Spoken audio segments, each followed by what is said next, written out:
এটি নতুন সূৰ্যৰ সন্ধানত সভ্যতাৰ পাখি মেলি এটি নতুন সূৰ্য জন্ম হোৱাৰ দিনৰ পৰাই ক্ৰমশ সভ্যতাই বাট হেৰুৱাই প্ৰকৃতিয়ে সুঁৱৰিছে পুনশ্চ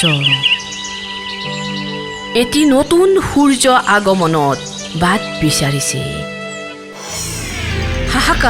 হাহাকাৰ বুকুত ক্ৰন্দনৰ ৰোল।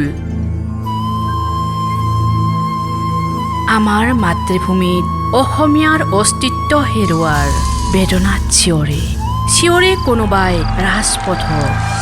পুনৰাই জন্ম দিব হেনো সিহঁতে এটি নতুন সূৰ্য। পুঁজিপতি আৰু ভোগবাদী অৰ্থনীতিৰ কৰাল গ্ৰাসত স্খলন আমাৰ স্বাধীনতা। শোষিত, লাঞ্ছিত, বঞ্চিত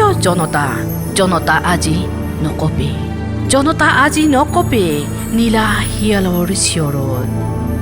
ন্যায্য প্ৰাপ্তিৰ দাবীত অটল জনতাৰ ওপৰত বেত্ৰাঘাত, ক্ষমতাৰ বৰ্বৰতাত।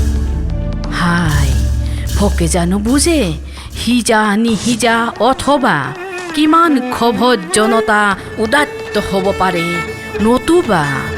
নতুবা কিমান ক্ষুধা জন্মিলে আই হ'ব পাৰে বিদ্ৰোহীৰ কাৰণে আই যিমান দায়ী তেওঁবিলাকো সিমানেই।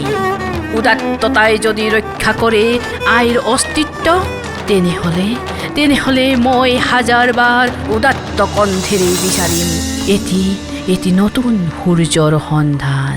জয় আই অসম, জয় আই অসম, জয় আই অসম।